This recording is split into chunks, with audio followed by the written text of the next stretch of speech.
All right, let's get right into it. So, back in 2025, the world of packaging basically split in two. You had these two giants, International Paper and Packaging Corp, looking at the exact same challenging market, and they made completely opposite bets. One went all in on building a global empire, the other, it decided to build an unbreakable fortress right here at home. So, today, we're going to break down the numbers and see how those billion-dollar decisions are really shaking out. Here's the game plan for today. We're going to set the stage with the two paths to dominance. Then we'll put their strategies head to head, the global gamble versus domestic discipline. After that, we follow the money to the financial reckoning. We've also got a special deep dive on IP's secret weapon, the 80-20 system.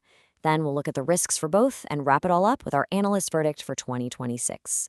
Okay, first up, two paths to dominance. Before we get into the fight, we have to understand the battlefield. So you have to picture what 2025 was like.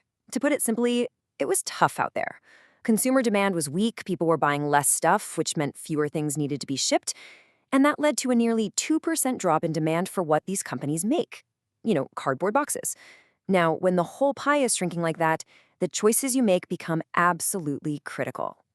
And this is where our story really begins. Section 2, global gamble versus domestic discipline. This is the strategic showdown. On one side, you've got International Paper, let's call them IP. They made a massive global bet.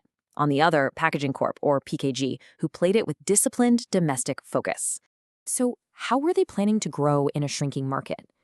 Well, IP went for the blockbuster movie move, a nearly $10 billion deal to buy a company called DS Smith. The goal? To become the undisputed king of packaging in Europe, the Middle East, and Africa. It was a total go big or go home play. PKG, meanwhile, was playing a completely different sport. They focused on their 12,000 existing customers in the US, just nurturing those relationships and adding a small strategic domestic acquisition to help serve them better. Okay, now what about costs? How did they plan to stay profitable? IP's playbook was all about its massive size. Being a global giant lets you buy supplies cheaper than anyone else. They coupled that with a ruthless efficiency system to cut out underperforming plants. PKG's advantage, though, came from something else. Total control. They actually make their own raw materials and use about 3/4 of it in their own factories. That's called vertical integration, and it's like having a giant shield that protects you when market prices go wild. So this really shapes their identities in the market. IP wanted to be the one-stop shop for the biggest companies in the world, the huge multinationals that need boxes everywhere from Ohio to Oman. PKG, on the other hand, built a fortress in North America. Their entire business is designed to serve customers within a super tight 150-mile radius.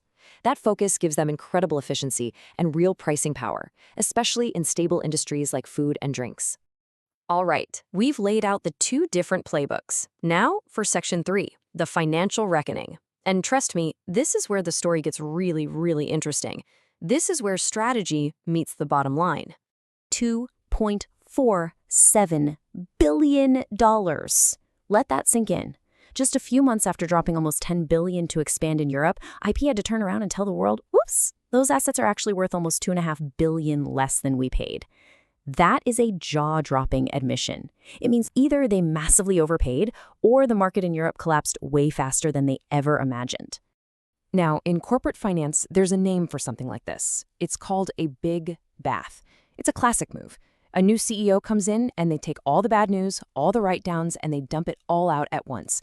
It cleans up the books, for sure, but it also sets the performance bar incredibly low, making it way easier to look like a hero in the future. And you can see the impact right here. The contrast is just wow. IP posts a staggering $3.5 billion loss.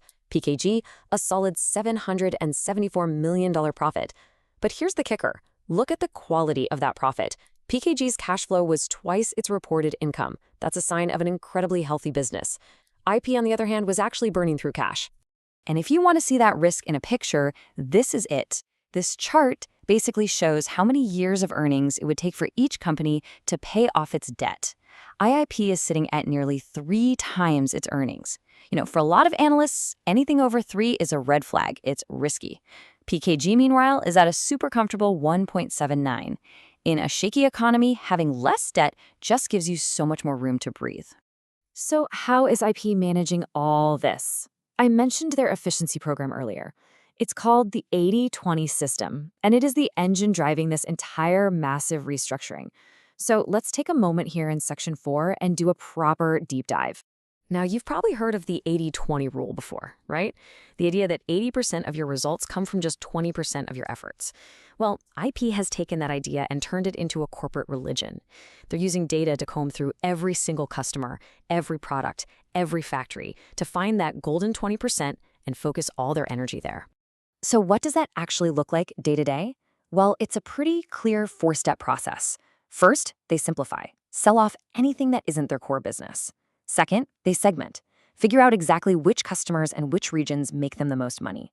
Third, they resource, and this is key. They pour their best people and their biggest checks into those winning areas. And finally, they grow by giving that top 20% an absolutely unbeatable customer experience. And you might be thinking, okay, that sounds like a lot of corporate speak, but does it actually work? Well, the numbers don't lie. $710 million. That's how much this system saved IP in just 1 year. That's the real, tangible cash payoff you get from being brutally honest about what works and what doesn't. But of course, it's not all sunshine and cost-cutting. Every strategy has a flip side, which brings us to Section 5, risks on the radar. Let's get a balanced view here. For IP, the risks are pretty obvious. They're juggling a nearly $10 billion debt load, and trying to pull off this massive global restructuring is incredibly complex. Plus, they're exposed to all sorts of geopolitical drama in Europe and Asia. Now, for PKG, the risks are the other side of that same coin. Their fate is almost entirely tied to the health of the U.S. economy. And get this, a single customer accounts for 58% of their paper sales. 58%. That's a huge vulnerability. If that one client ever decides to switch suppliers, it would be a massive blow. So let's bring it all home. We've seen the strategies, the financials, and the risks.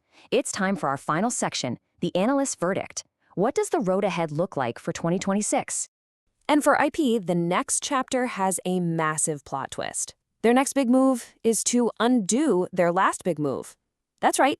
They're planning to spin off the entire European business they just spent billions to acquire. It'll become its own separate, publicly traded company. It seems the endgame of their 80-20 system wasn't to build a global empire after all, but to break it apart into 2 more focused regional champions. And what's the outlook for PKG? Well, there's no drama here. It's all about more of the same. They're going to stick to their guns, keep running that super efficient playbook, and use their strong position in the U.S. market to their advantage. It's not flashy, but it's a strategy of relentless, disciplined execution. So, at the end of the day, it all comes down to this. You have 2 radically different philosophies. IP is splitting its empire, hoping smaller and more focused is better. PKG is fortifying its fortress, betting that deep and dominant is the way to win. And that leaves us with the big question as we head into 2026. Which path will ultimately create more value? The global gamble or the domestic discipline?